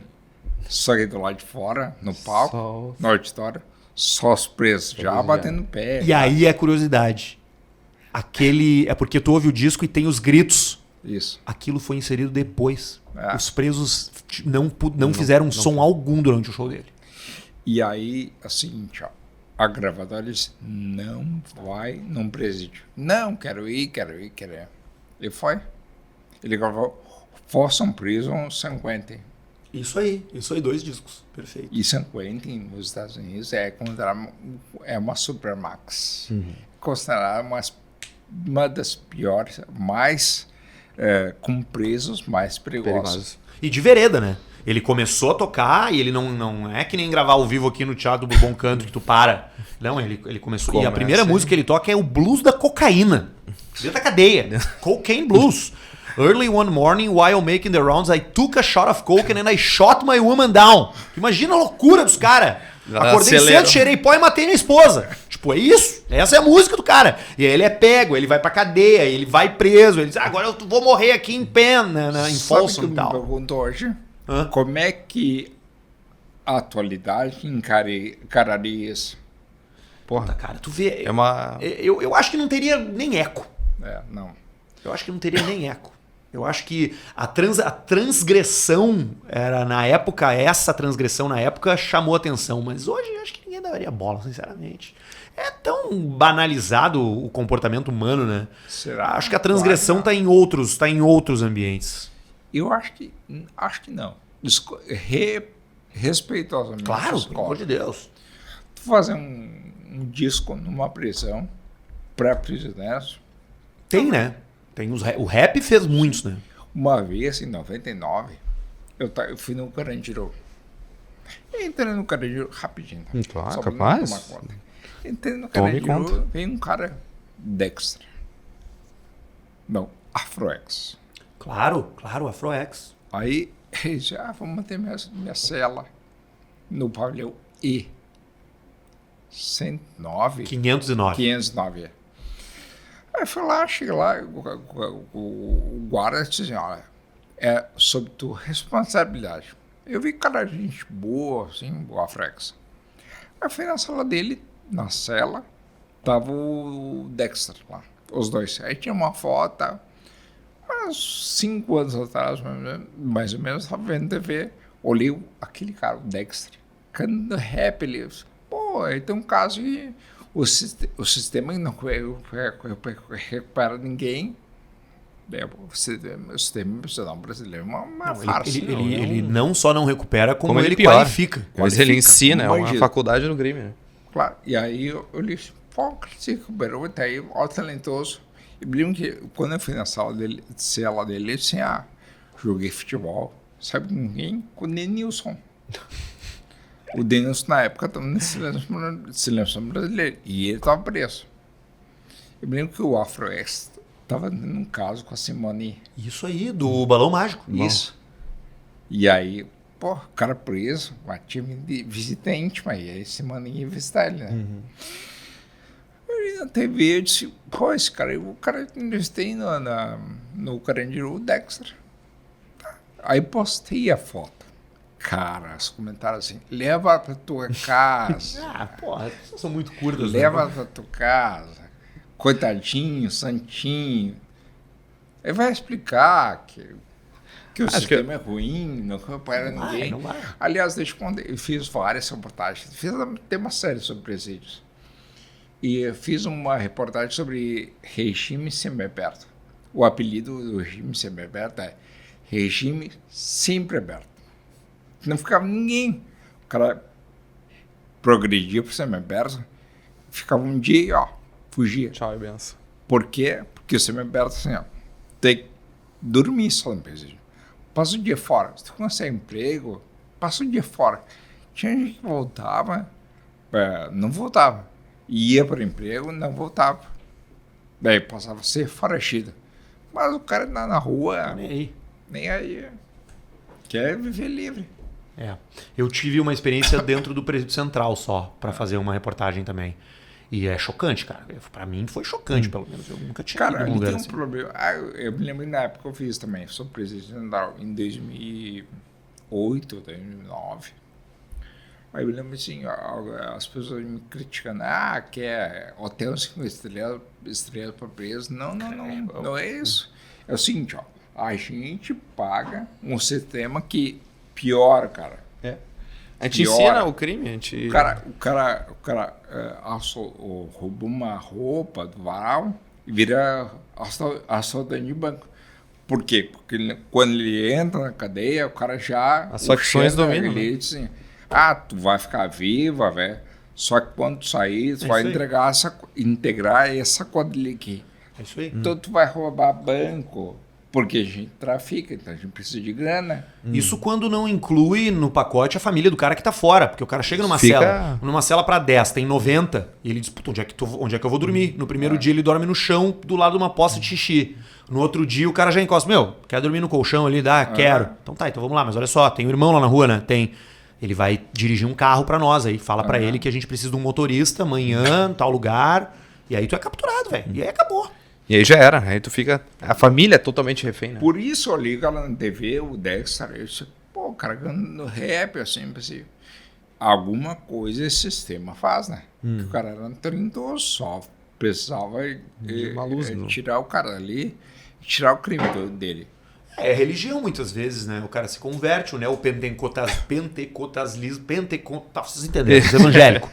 Os evangélicos estão lá dentro e o cara encontra ali uma espécie de comunidade que diferencia ele do outro. E é engraçado, porque mesmo entre presidiários há uma espécie de verticalização social, assim. Tu tem os crentes, tu tem os caras que são ruins mesmo, tu tem o novato, tu tem o cara que é mais velho e esses grupos, eles compõem esse ecossistema aí. Olha só como o sistema é ruim. Uma vez eu fui fazer uma reportagem na Peixe, lá em Charqueadas. A Peixe é um mini presídio central. A Peixe ainda existe, um presídio lá em Charqueadas. Saindo do presídio, encontrei uma guria, Daniela. Ela disse assim, meu primo tá aí e tal. Eu disse, mas o que houve com ele? Cara, ele foi preso porque, sei lá, fumando maconha e tal. Aí quando ele é bioquímico, né? Ela morreu já. Bioquímico. E preso, quando ele entrou na cela, o chefe da galeria disse assim, o que tu faz na vida? Sou bioquímico. Então vem cá. quem é a pessoa que mais te ajuda? Minha prima, Daniela, dá o telefone dela. Dentro da cadeia, o cara ligava. Dentro da cadeia com o celular. O cara ligava pro celular dela e dizia assim, na época era pré-pago, tá? Tu comprava o cartão, é que ele dizia, olha, compra o cartão, raspa e me passa o número. Todo dia ela fazia isso. Para manter a segurança do cara. Então, todo dia. O que vai fazer? Vai dizer não? Não, vai chamar a polícia. Não, cara. Teu primo vai morrer? Então, o que ela fazia? Se submetia. Todo dia comprava o cartão, raspava, passava o número do cara, ligava o celular dele, né? Ele botava o crédito, né? Aí era assim, ela alimentava uma rede. Sim. Então, assim, olha, quero entregar a história. Vai, tem história, vamos fazer uma reportagem aqui. Aí fiz uma reportagem com ela. Sem identificar ela, claro. Mesmo que era para TV, né? Ela guardava os cartões. Então, encheu uma mesa, assim, encheu de cartão, fez a imagem de cima, assim, foi uma palada. Pergunta, mudou alguma coisa? Nada. Rigorosamente nada. Agora que o só mudou o método. Né? Não, olha só, aí alguém da SUSEP disse, quem é essa mulher? Hein? Não vou dar fonte, né? Nunca dou a fonte. Então a gente não vai fazer nada. Então vamos fazer uma reportagem dizendo que a SUSEP não vai fazer nada. Tá? Eu fiz uma reportagem dizendo, SUSEP não vai tomar providências. Para que a gente paga um sistema que é assim, a gente paga. Sim, exatamente. Sabe quanto custa um preço por mês? Mais do que a minha filha. R$2.000. Um pouco menos que a minha filha, mas quase o que a minha filha custa. Isso aí. E a gente alimenta. Que merda. Então, e a gente... o que eu quero? Não quero ar-condicionado, não quero hotel. Quero só que sejam tratados de uma forma que o sistema... Seja produtivo essa estadia desse cara. Funcione. Exatamente. Segunda maior população carcerária do mundo. A brasileira. Eu ia fazer uma ligação agora, mas eu vou preferir para a gente não tomar nenhum processo futuro. Mas vou voltar para um outro assunto que a gente estava tocando, que é a tua saída da RBS, tá? Vou mudar direto. Talvez eu tenha pego a ligação ali. Desculpa mudar totalmente o assunto, mas é que o pessoal me pediu para tocar nesse assunto e que sei que já deve estar cansado de responder. Cara, faz parte da tua... Acho que... Eu fui gravado, né? Eu fui gravado numa reunião particular que foi demandada por um processo de trabalho demandado pela própria empresa. A própria empresa me chamou, falou, Arthur, precisamos criar um plano estrutural da emissora para o futuro, porque vão mudar as coisas aqui na rádio. E eu quero que tu contribua com um projeto. Quem vai fazer o quê? Que programa vai ficar? Não vai ficar? Qual é que vai ser a continuidade aqui da emissora? Porque na época eu era gestor, eu era líder de inovação da Atlântida, eu tinha uma equipe. E aí eu fiz essa reunião, e essa reunião tinha um gravador. Alguém botou um gravador ali e gravou, e depois essa pessoa divulgou esse áudio editado, né? Ele não foi posto na íntegra, ele foi editado. E isso me expôs numa conversa privada, onde eu falava de colegas, falava de quem eu achava que deveria fazer o quê, onde eu falava, dava minha opinião sobre pessoas, que é o tipo de coisa que a gente faz em reunião fechada, né? Confia em quem tá contigo, né? Não, e quem tava comigo foi vítima também, tipo, né? Não foi a pessoa que gravou, mas, enfim, é uma coisa que acontece o tempo inteiro. Eu tenho certeza que o Escola já deve ter passado por várias. Nem mesmo a sala. É bem possível que na mesma sala. Na mesma sala. Ali naquele quadradinho. Na Atlântida. Então, a minha aí foi gravada. Isso Ali mesmo, do lado da mesa dele. E aí foi divulgado e aí eu fui demitido. Um pouco antes do meu aniversário. 10 dias antes do meu aniversário, em agosto. Acabou se tornando um presentão, porque não demorou muito não pra... Dar o gap pra acontecer tudo de bom que aconteceu na minha vida. Foi que nem as gurias. Organizou a minha vida. Né? Tomei um cagaço, né? Dia 5 que vem. Hoje tu falei mesma coisa? Sim, tá no ar. Quem quiser ouvir, o áudio tá no YouTube. Eu não tiro nenhuma palavra do que eu disse. Pois é, tu repetiria então. Talvez com uma cabeça 6 anos mais velha, né? Mais experiente, vamos lá, um pouco mais maduro. Já faz 6 anos. Mas eu posso ter errado no tom, mas eu tenho certeza que eu não errei no conteúdo. Eu apito Quem tudo isso. divulgou?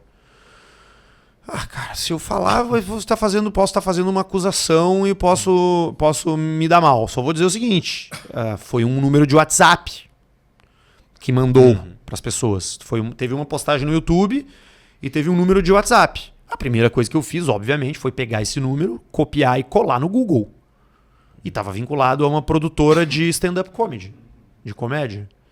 E aí eu entrei no site da produtora e tinha ali um artista, que é o editor, É um ex-integrante do grupo. que é um ex-integrante do Pretinho Básico, que até agora não tá podendo ter redes sociais, no momento. Ele não tá podendo postar, né? E também Tá com alguns problemas com a justiça. Mas isso pra mim, enfim, Foi tá o... aí, né? E Cara, teve mais pessoas envolvidas. Teve quem pediu pra gravar, teve quem se beneficiou com a gravação. Enfim, tem ali umas 4 ou 5. E essa pessoa ainda está dentro do... Todos estão dentro do grupo. Com exceção desse que saiu porque... Todos os que não estão saíram porque saíram tempo depois, porque quiseram, né? Mas a única pessoa que se deu mal nessa história fui eu. Todo o resto se deu bem. A empresa ficou funcionando como estava, os caras que fizeram estão lá ainda, e o Arthur foi demitido. E ganha mais dinheiro e tem mais tempo livre. Então, o Luciano também foi demitido. Foi demitido também, nós dois, no mesmo dia. Então eu acho que eu fui o que me deu mais bem nessa história toda no final do Diz dia. uma coisa, tu achou que ia ser demitido? Não. Por quê? Porque um crime foi cometido, né? Eu achei, em todo momento, eu pensei, não, eu vou pra casa. Eles me mandaram pra casa, fica em casa, não vem trabalhar. Eu pensei, pô, vão resolver internamente lá, vão descobrir quem gravou, vão descobrir quem pediu pra gravar, vão descobrir quem botou o gravador na sala, vão descobrir quem editou o áudio, vão descobrir quem postou. E aí vão dizer, Arthur, olha só, identificamos as pessoas que cometeram esse crime e agora tu pode voltar pro trabalho. Eu fui muito surpreendido com a demissão. Tu não tinha ideia? Nenhuma ideia. Como é cara. que foi a demissão? Me chamaram lá no 6º andar, com os carpetes, com as mesas de madeira, as paredes de madeira. Sentei na sala e entrou o diretor da empresa com um papel pardo na mão. Quando o cara entra numa reunião contigo com papel pardo na mão, com envelope pardo... Só faz sinal da cruz. Quando te chamam, não vocês andaram. Ou é pra te dar uma grande notícia ou é pra tu te derrubar, né? É do céu ao inferno. E aí eu olhei pra ele e falei assim, perdi? Daí ele falou, perdeu. Daí eu, então tá. Beleza. Aceitei a derrota, fui pra casa... E o que passou na cabeça naquela hora? Foi como é que eu vou pagar minhas contas? Mês que vem, como é que eu vou pagar minhas contas? Porque eu não ganhei nenhum dinheiro, né? Eu ganhei a rescisão ali, tal, mas eu não processei a empresa, né? Não tomei nenhuma atitude, não judicializei nem com a empresa, nem com nenhuma das pessoas. Te arrepende? Não. Não me arrependo. Se recebesse um convite, voltaria a trabalhar? Eu Não recebi, algo, né? Eu recebi não um convite, mas recebi uma sondagem uns anos atrás e só volto em situações específicas, assim. Se for um cenário que eu acho que vai ser produtivo. Mas hoje eu acho que estou muito mais distante de um não do que de um... Mas muito mais distante de um sim do que de um não. Porque hoje a vida acabou se estabelecendo, né? Esse evento me deu a oportunidade de me tornar um empreendedor. Eu posso dar minha palestra sem ninguém me incomodar. Eu posso fechar com o patrocinador que eu quiser. Eu não preciso dividir isso com ninguém. Eu sou o dono do negócio. Então eu tenho muito mais controle sobre a minha produção, sobre os projetos que eu quero me envolver. Isso é um tesão. É um tesão isso. Eu aproveitei que eu estou acordando cedo, criei um projeto agora para correr uma maratona. Tenho os meus parceiros comerciais nisso. Estou fazendo uma coisa que está melhorando a minha vida. Estou me conectando com gente legal. Posso vir e participar de um programa como esse. Então, é muito difícil o veículo de comunicação, e eu não estou falando só do Arthur, mas é muito difícil um veículo de comunicação hoje te proporcionar isso. Te dá uma liberdade, né? É muito difícil. Porra, e nesse meio tempo também surge essa virada total, que é então o Caixa Preta, né? Que nós criamos em 2019, no mesmo ano em que eu fui demitido. Em novembro. Eu fui demitido em agosto, o Pedrão já estava fora. A gente se encontrou na casa de um amigo, o Rafael Sobes, para um churrasco, e o Sobes falou pro Pedro, convida esse cara para fazer alguma coisa, que esse cara tá mal de cabeça. E eu tava mesmo. Tava deprê, tava triste, tava achando que... esse talvez seja o maior sentimento de quem trabalhou na RBS, que é tu achar que se tu tá fora daquilo ali, não tem nada para ti. Acabou. acabou. E o Pedrão me falou, vamos fazer um programa eu e tu, juntos. E vamos. E aí a gente fez. E o resto é história. Hoje a gente tá aí no 6º ano do programa, com parceiros de relevância no mercado daqui, com uma audiência de milhões de pessoas. Esperava tudo isso? Como é que foi? Não esperava. Quer dizer, comecei a fazer pensando no mês seguinte. Mas com um pouco tempo depois a gente sentiu que o troço tinha tamanho. Que vocês pegaram pré-pandemia, né? A gente pegou... Que a pandemia que acho que revolucionou também o mercado. A gente deu essa sorte, né? Entre aspas, né? Como é que eu vou dizer que foi sorte de pandemia? Mas pra gente, claro, porque a gente tava fazendo no momento, foi. Né? A gente gravava no estúdio, daqui a pouco fomos pra casa e todo mundo começou a ouvir podcast. Foi bizarro. E aí a gente conseguiu, ao ponto da gente conseguir convidar o Potter. O Potter fazia o Pretinho na época e falava, vem fazer o Caixa Preta. A gente faz uma vez por semana só. Tu vai ganhar mais. E aí fazer Potter, 2 por dia. Aí o Potter conseguiu essa liberação para se desvincular da Atlântida e fazer o Caixa Preta. Isso foi... não se fala muito nisso, porque é um assunto que não interessa a ninguém, mas na minha opinião isso é um movimento definitivo na mudança na forma como passou a serem tratados os talentos dentro da empresa. Porque o cara foi pra concorrência, né? Sim. Tipo assim. Mas continuou trabalhando lá. E autorizado, né? E autorizado, continuou trabalhando lá. Então o Potter vem e traz um oxigênio novo pro programa, a gente atinge novos patrocinadores, a gente começa a transmitir o programa ao vivo no YouTube, que era algo que a gente não fazia. Então o Potter fica com a gente esse tempo, acho que foram 3 ou 4 anos. Acho que foram 3 anos. Então revoluciona. E hoje a gente é a gente tem mão de obra, velho. A gente tem o Barreto, que é o nosso operador técnico. A gente tem um câmera, além dos que a gente usa aqui na ProHub, né? Que a gente usa também os estúdios da ProHub, com toda a assessoria de luxo que eles nos dão. A gente ainda tem um operador técnico próprio, um cameraman próprio, 2 músicos. Um que é maestro da Orquestra Sinfônica de Porto Alegre, que é o Douglas Umabel, primeiro violino da OSPA. E o Newton Checheca, que é músico que já ganhou prêmio de pianista, que já ganhou inúmeros prêmios em festivais nativistas, acompanha grandes nomes do nativismo.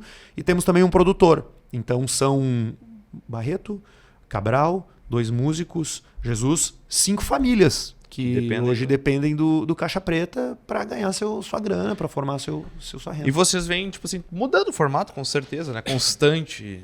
Já acrescentaram orquestra, já acrescentam agora os áudios... Sabe, em formatos diferentes. Essa eu acho que é a receita para seguirem. A receita é tu... Bom, eu sou do Caixa Preta, eu tenho liberdade poética. A receita é tu fazer de pau duro, velho. Totalmente. Pode falar. Se começa a ficar mole, tá na hora de tu mudar alguma coisa. Então a gente olha muito pouco pro lado no sentido de qual é a tendência do momento. Mas se a gente começa a sentir que tá... Puta, tem que ir pro Caixa Preta. Aí a gente sente que é hora de mudar. Aí a gente começa a conversar... Já aconteceu? Já. E tá acontecendo. A gente tá num momento de mudança. A gente também vai mudar. A gente vai pro estúdio novo lá também. PUC. E nós vamos mudar o programa. A gente tem o Velho Testamento, que é quando nós começamos, até a entrada do Potter, que começa o Novo Testamento. E a partir da ida pro novo estúdio, a gente vai começar o Apocalipse, que é o último livro da Bíblia. Então... E vai ser a última temporada ou vai ser... O que é a tendência? Não sei. Se o Tico continuar duro, vai continuar. Mas a gente gosta muito do que a gente faz. Então... Isso é importante. Cara, isso é definitivo. Ainda mais pra quando tu vive da tua criatividade. Tu tem que estar à vontade, tu tem que estar com vontade, tu tem que gostar do cara que tá do teu lado. Pedro é um dos meus melhores amigos. Mora em Santa Cruz do Sul, não vejo ele a semana inteira. Então tu imagina a minha felicidade de vir pra cá, abrir uma cerveja, que é do meu patrocinador, e bater um papo de 2 horas com ele falando bobagem, né? Então, a receita é essa. É tesão. Cara, e... óbvio, muito se fala também que o Pretinho dos tempos anteriores não dariam certo hoje pela questão da, talvez, a cultura do cancelamento, algo nesse sentido. Vocês têm medo disso com o Caixa Preta? Tem algum receio? A gente tem... A gente tem medo... A gente já foi processado várias vezes. Nós temos 2 agora ativos, rolando, que ainda não chegaram, não terminaram. Por quê? Por injúria. A gente tem um quadro que a gente roda áudios de WhatsApp. Sim. E todas as vezes que a gente rodou um áudio e esse áudio falava o nome de uma pessoa ou o nome de uma cidade, viraliza E aí o cara Se sente nos ofendido. aciona porque a gente expôs uma coisa particular dele, agora ele tá sendo chacota na cidade por causa do apelido, ou por causa do que ele fala no áudio. E a gente aprende com isso, né? Hoje eu já não rodo mais áudio que tem nome de cidade e nome de pessoa. Já vai se Mas tem uns vacinando. oportunistas, tem uns cara, tem um cara agora que, tipo assim, sou eu no áudio, estou me sentindo ofendido. Tá, mas não tem teu nome, não tem o diz lugar nada. que tu vem, não diz nada. Esse áudio podia ser de 10 anos atrás. Né? Mas sou eu. Tá, então, tipo, mas a gente sim, a gente se preocupa muito com. A gente se preocupa muito com cultura do cancelamento. E ainda que eu acho que esteja passando essa onda, eu acho que a gente já passou do auge das pautas identitárias. Eu acho que a gente está Crista da embarcando num novo momento que está ligado a essa onda um pouco mais conservadora no mundo acho que inteiro. tu enxerga mais próximo do conservadorismo do que do... Eu acho que o conservadorismo, por incrível que pareça, se tornou mais frouxo, no sentido de dar mais liberdade às pessoas. Aceitou mais... E eu não estou dizendo que isso é bom, porque isso também valida muito o imbecil. Mas isso Porque também antes- perdão. amacia o oportunista que estou me sentindo ofendido, vou te processar. É porque antes, óbvio, quem tinha acesso e poder de entrega de conteúdo era quem estava nos grandes meios de comunicação. Hoje todo Né? mundo E hoje qualquer um... Detesto o Elon Musk, mas ele falou uma coisa essa semana passada, que você é a mídia. Então, assim, se tu tem um smartphone e um carro bate na frente da tua casa, tu tira uma foto e tu posta, tu produziu notícia. Esse é um exemplo patético, mas se tu alastrar ele, a gente viu as imagens do avião que caiu antes de todo mundo pela mão de uma dona de casa que estava indo no supermercado. A entendeu? gente tem aqui um caso que a gente já trouxe aqui no programa. E isso é o muito Dudu, né? foda. E isso é muito. Isso é profundo demais. E a gente tá num ponto de inflexão que a gente ainda não sabe como lidar. Eu digo com tranquilidade que um dos maiores meios de comunicação hoje do Vale dos Sinos, ele é feito, óbvio, Dudu agora, News. o Dudu News, que é feito com o celular na mão e, óbvio, agora Porto Alegre 24 horas, a mesma coisa. mesma E questão. pecam muitas vezes na falta de ética, pecam muitas vezes no abuso, no Porque erro. não buscam Porque o não lado tem jornalístico. formação acadêmica e Que ela é o necessária jornalismo. Não sei se é, velho. Aí Já acha talvez que- eu discorde de vocês. Eu acho que ela precisa mudar. Não existe mais tu ter cadeira Daquele de telejornalismo na faculdade, cara. Não existe mais tu ter 4 cadeiras de rádio. Não existe, cara. Tu tem que estudar filosofia, velho. Tu tem que estudar psicologia. Tu tem que ler Guy Debord, da Sociedade do Espetáculo. Tu tem que ler... Tu não tem que aprender a escrever lauda, velho. Botar barra depois de texto, entendeu? Uma vez eu dava aula no Isso eu concordo Unicinos. 100%. O Unicinos lá em 2005, 2006, eu dava uma cadeira de rádio. Rádio 1. Aí eu me lembro claramente. Assim, isso aqui é uma lauda. Rasgava a lauda. Atenção, é só para você saber, porque chegando em rádio 2, não sou eu. Vai ter outra pessoa, mas isso aqui é uma lauda. Ela tem tantos toques. Só que vamos ser sinceros, nenhuma redação usa lauda. E tu recebeu uma nota pra isso, cara. E aquilo ali podia Poder te empacar ter- a tua quer vida. dizer, pode te rodar, Eu me pode lembro te... que uma vez tinha assim, ó, tinha uma reunião de professores com um coordenador do curso, o Adalberto Bessa. Precisamos renovar, criar novas disciplinas. Aí uma mulher surgiu, uma professora surgiu, rádio novela. Vamos ser bem sinceros. Rádio novela dos anos 60, 70. Hoje não é. Hoje o cara tem que falar vivo. Isso. Tem que fazer transmissão. Isso. Ele tem que aprender a editar um vídeo no aplicativo, cara. É isso que a comunicação te exige hoje. Sim, Essa cara. instantaneidade, né? E, de novo, repito, a parte do julgamento, da visão crítica. E isso precisa ser exercitado. Eu não sei como se exercita isso. Isso é um dom que algumas pessoas têm. Pensar com a própria cabeça. Tá? É estudar, é ler filósofo, cara. É ler filosofia grega, é ler filosofia, é ler Hegel. Entendeu? É tu exercitar a tua visão crítica. E dar um microfone e dizer assim, ó, vai fazer um ao vivo. Me lembro ainda numa disciplina de rádio, não é mesmo, tá? Tinha um estúdio de rádio lá no Unicinos e eu mandava todo mundo pra rua com o celular para entrar ao vivo. Até hoje não me agradece.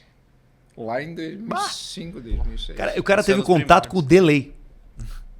E aí, todos os professores disseram assim, o que esse cara tá fazendo? Aqui, ó. Eu tenho vivência do rádio. Né? Daí isso, quando tu leva a vivência do rádio para dentro de um ambiente acadêmico, é um choque de coisas. Sabe, com o velho e o novo, o atual. E é isso. Algumas faculdades entenderam e mudaram. Eu sei que a Famecos fez uma repaginação total do currículo. Eu não sei como está agora, mas me parece que está muito mais próximo de um cenário assim. Mas eu tenho uma opinião que talvez seja muito impopular de que jornalismo deveria ter 2 anos, cara. Deveria ser um curso tecnólogo. Não precisa ter 4 anos. É muito mais interessante tu dedicar o teu tempo a estudar os temas laterais ao jornalismo para te engrandecer enquanto um profissional capacitado de ir num presídio. Porque os grandes jornalistas até então se destacavam pelo seu ímpeto pessoal. Não pelo que eles tinham dentro da pastinha da faculdade deles guardado no armário. Vocês lembram quando o Gilmar Mendes derrubou a necessidade Do diploma? Eu estava num grupo de e-mail, eram, assim, ex-colegas e tal. E de lá tinha muita gente de esquerda, muita gente. Aí o cara começaram a xingar, porque o Gilmar Mendes, acho que eu mandei e-mail. Antes, eu olhei que estava fazendo o sindicato dos jornalistas naquele dia, estava fazendo churrasco para os sindicatos bancários. Aí eu mandei e-mail polêmico. Né? Eu disse, gente, imaginem se o STF derruba a necessidade de OAB. O que a OAB ia fazer? Incendiar a Brasília. E enquanto o STF está derrubando o registro, o sindicato dos jornalistas Tá fazendo. tá fazendo churrasco. Então não adianta, cara. Não adianta se mobilizar depois. Claro que não. Cara, tu nem imagina tu deve ter te incomodado pra caralho. Pá! E o jornalismo, cara, a comunicação, ela foi atropelada. Até hoje acho que os caras lembram disso. Não presta, de direita. Não, realista, só isso. É que é muito fácil tu taxar, criar um carimbo pra qualquer um dos lados. Na boa. Mudou uma coisa que não é nem o mercado, não é nem a profissão. Cara, mudou a forma de interação com a realidade, velho. Mudou, velho. A forma de consumo do conteúdo. Mudou a forma de pensar da pessoa. Hoje o cara vê um acidente, ele antes de ajudar, ele filma, velho. Entendeu? Não é vários passos atrás pra gente chegar lá na frente na faculdade de jornalismo. Mudou a geração, mudou a distribuição, mas a produção não mudou. A apuração. Isso. Como é que tu ensina isso? Isso é abstrato demais. A distribuição mudou muito, inclusive. Muito. Cara, eu comecei em 95 uma máquina de escrever. Hoje, eu tenho uma foto, aliás, em 2007, eu fui para Madrid. Tem uma foto que eu chamo de homem-banda. Que assim, ó, eu estou no quarto, uma selfie no quarto hotel lá em Madrid. 2 computadores, uma câmera. O Axis, o microfone, um tripé e que mais? E o case. Baterias, mochilas, fios. Eu chamo de homem-banda, porque fazia tudo. Mas só tu pegar o exemplo, como tu fez diversas coberturas internacionais. 15. Porra, então Hoje a tua primeira... Não, hoje tu abre o chat GPT e fala, escreve uma matéria pra mim sobre o Presídio Central em 15 linhas. Não, eu ia dizer, em 2008 tu cobriu a primeira eleição do Barack Obama. Já foi totalmente diferente da de 2012, que já é totalmente... 2004. Já tinha feito a do Bush. Pô, então 2004 e até a de 2016 chegou a fazer, né, a primeira do Trump. Então, porra, olha a diferença, questão de apenas mudou 12 anos, completamente, sabe? 2004, e já é totalmente diferente de 16 para 2000 agora, é só o celular. 2004, eu cheguei em 2004, tá? 21 anos, acho. Eu cheguei em Nova York, no aeroporto, eu fui numa livraria lá, vendia jornais, revistas. Peguei 4, 5 jornais e revistas para me inteirar. Hoje, cara, se tu vai fazer uma cobertura, sai daqui, já internet. Não, é isso. Tá. Não, nem se questiona se inteirar. O valor tá em outro aspecto. Tem revistas que eu comprava, nem existe mais. Newsweek. Newsweek fechou. E as revistas se transformaram também, né? Recentemente, acho que semana passada, a Editora 3, né? Encerrou as atividades físicas, acho né? Que sim. A Playboy acabou. Playboy. Terminou aquela outra que eu gostava muito, a Rolling Stone. Terminou. Rolling Stone acabou. É verdade. São novos tempos, novas gerações. Squire terminou. A Squire acabou. A New Yorker segue firme e forte. E é ótima. É maravilhosa. Atlantic também. Bom, a gente tá num papo incrível, mas infelizmente também a gente tá chegando num certo horário. 1h30. Nosso convidado tem um compromisso logo mais, né? Vou atravessar o estúdio. Mas O corredor. tem que fazer uma baita de uma caminhada daqui a pouco, que é atravessar o corredor. Mas queremos agradecer muito o Arthur por ter aceitado esse convite. Cara, pelo amor de Deus, velho. E Eu nem perguntei nada. Ele falou, quer participar? Cara, eu normalmente quando me convidam, o que nós vamos falar? Qual é a pauta? Qual é o tema? Azar, velho. Eu sabia que nós ia ter uma puta de uma conversa. Espero que tenha gostado. Tá Mas, convidado meu Deus. para mais vezes a gente tá com o Adorei. jogo. E aqui a gente tem uma tradição que o Escola faz a última pergunta. E às vezes ele coloca contra a parede, às vezes ele dá uma chiada, então agora é tudo com ele. Papai e mamãe, tá? O que tu não fez ainda que tu gostaria de fazer? Porra, cara, que pergunta difícil. Eu ia dizer, cara. às vezes é meio Tu filosófico. sabe que eu vi um vídeo esses dias de um cara falando, de um neurocientista falando que as perguntas mais legais são feitas por crianças do pré, né? Da pré-escola, que é o que é o céu, o que é a morte, por que o céu é azul, Minhas por que a filhas grama é verde. perguntam coisas do tipo, por que a cortina é preta? E tu não precisa de 3 anos pra ele ir pra segunda série e a curiosidade desaparece. Eles não têm mais essa curiosidade. Acontece alguma coisa na cabeça ali naquele tempo que tu sai das perguntas mais interessantes de todas pra dúvidas menos interessantes. O que eu não fiz ainda é uma dessas perguntas de prezinho, né? Porque ela é absurdamente simples e muito difícil de ser respondida. Acho que as coisas mais complexas são simples. Justiça, liberdade, dor, prazer. Né? É uma palavra só, com tanto tempo que a gente precisa para explicar. Mas eu acho que, se eu for te responder, eu acho que eu acabo pendendo pro lado profissional. Eu acho que eu gostaria de ter alguma coisa só minha. Eu gostaria de ter alguma coisa só minha. Eu não sei o quê, mas eu sinto que eu sempre... Eu sou um cara que joga em time, né? Eu sempre fui um cara que jogou em time, compus equipes, até hoje é assim, é o Caixa Preta, é o Nós na História, foi o Pretinho Básico e tal. Mas eu nunca tive uma coisa solo. Eu gostaria de ter uma coisa solo. Eu acho que é isso que falta, assim, pra eu fazer, assim, em termos profissionais. Talvez escrever um livro, não sei. Mas eu tenho muita vontade de fazer alguma coisa sozinho, mas eu não sei o quê. E eu perco o tesão muito rápido das coisas sozinho, velho. Eu preciso de gente comigo pra eu me manter focado, exatamente. Mas um dia eu vou, daqui a pouco, escrever o meu livro aí. Esse aqui é meu, né? Esse é presente pra mim, Com né? certeza. Então agora quero até pedir pro senhor Daniel Escola fazer a dedicatória também. Para o Arthur, o E tu presente vai fazer dele. embaixo dessa foto, dessa frase do Churchill. Que é maravilhosa, né? Aliás, eu li uma baita biografia do Churchill escrita pelo... Adrian Roberts. Não foi a do Roberts. Foi a do Boris Johnson. Eu não li, não gostei. Sabe por quê? Porque tu não curte o Boris Johnson. Eu também não curto, mas eu dei uma chance. Comprei num aeroporto. E gostei do livro. O melhor livro dele, eu sou fã da. O melhor livro dele é a biografia do Andrew Roberts. Caminhando com a Liberdade. Que é o definitivo, né? Tá vendo? Eu nunca li. Tem 1006 páginas. Porra. É um tijolo. Literalmente um tijolo. Se tu não lê, tu pode usar pra segurar a porta da cozinha aberta, né, cara? Tem várias utilidades. Tem inúmeros. O Olavo de Carvalho que eu comprei uma vez fica embaixo do lixo do banheiro, porque ele enferruja de metal e eu não quero que marque o chão. Aí eu botei o livro Tudo que você precisa saber pra não ser um idiota embaixo. Tá ali, teve uma utilidade. Teve. Pode fazer a dedicatória, a gente... E Arthur com TH. Com TH. TH.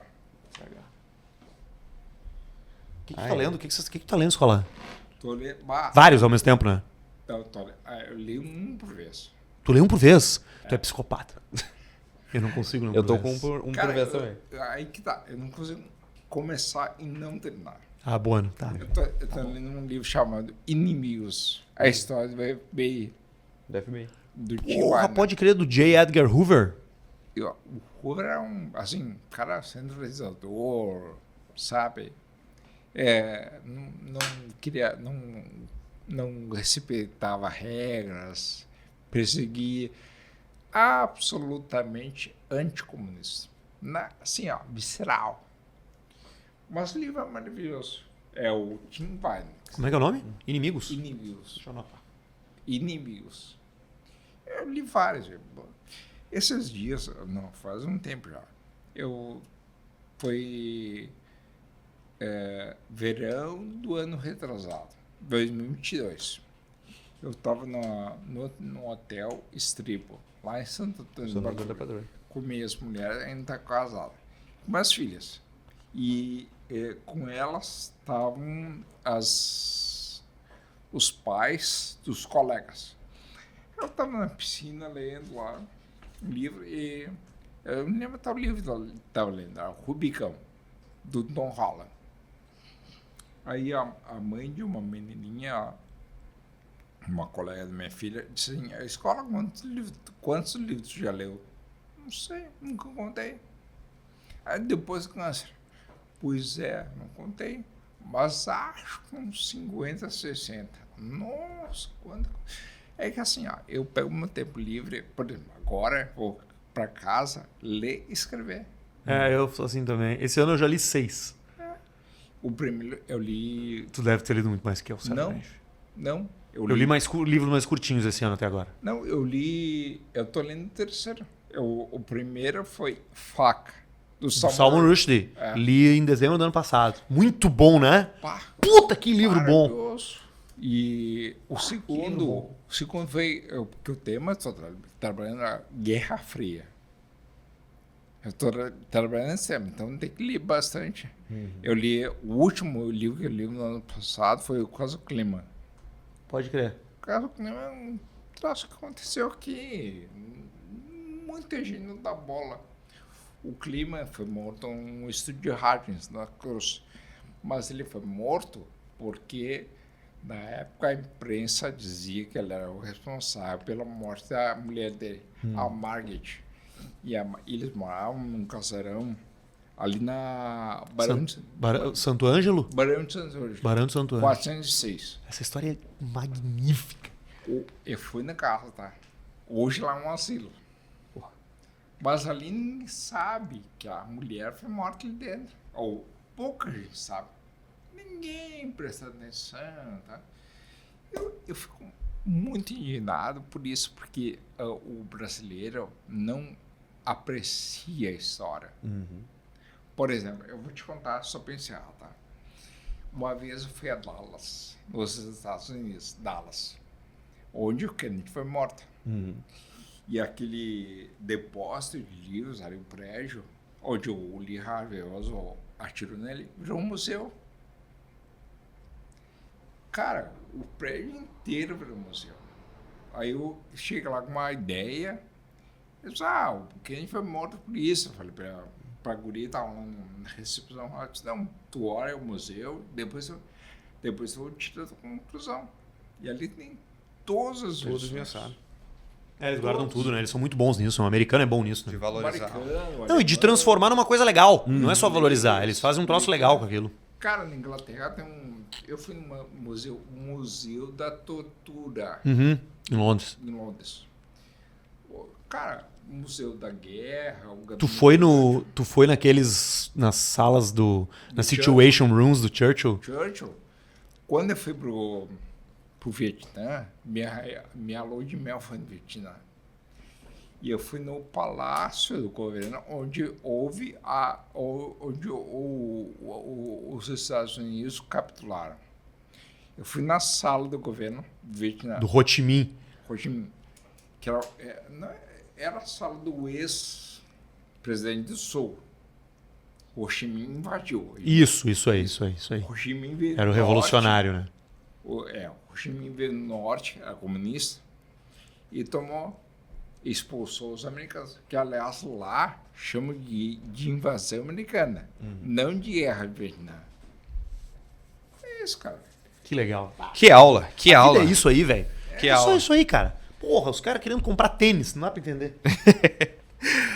Ferrari. Arthur, Obrigado, velho. brigadão. Foi Ferrari. uma honra. Que tem uma boa história também por trás, se a gente for atrás. Isso, Ferrari. Claro, pô. Era um gênio. Me chame mais vezes, tá? Por Mas favor. com certeza. Eu não tenho esse tipo de conversa em muitos lugares, tá? Não, então vamos ter que marcar mais vezes. É e difícil, vai ser um convidado é difícil mesmo. corriqueiro aqui conosco. Não sei se tu conhece Estância Velha. Claro que eu conheço. Então tu tá convidado aí novamente. Estância Velha Amiga. Estância Velha Amiga te espera. Então a gente tá te esperando pra tu visitar a Icone Food. Ah, que fome que me A deu, gente velho. vai matar a tua fome lá no Vale dos Sinos, lá em Estância Velha, na Icone Food, né? Que podem procurar no Instagram. Tá aí o presente do Escola para o Arthur. Então podem encontrar a Icone no Instagram, também no iFood. Peçam lá, eles trabalham até altas horas da noite para conseguir entregar o melhor lanche de todos. Tu pode pedir o almoço Ao também. meio-dia. Pode pedir almoço. E Escola, ainda não está aberto ainda, senão na próxima entrevista com certeza já vai estar liberado uma novidade, um novo restaurante deles que com certeza vai calhar ainda melhor, ainda mais com o teu gosto. Então, com certeza ainda só vou largar esse spoiler, não posso contar mais ainda. Deve ser massa. Ó, viu? Não vou nem dizer nada. Só a cara do Jesus lá já tá entregando. Jesus, o grande parceiro nosso, lá em Estância Velha, na Avenida 7 de Setembro. O ícone dos foods, até de madrugada.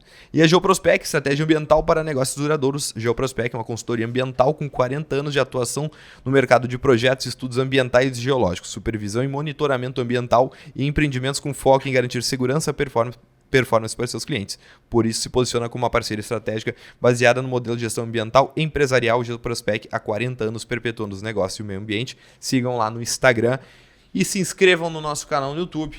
Também sigam a gente lá no Instagram, no TikTok, em todas as redes, compartilhem bastante.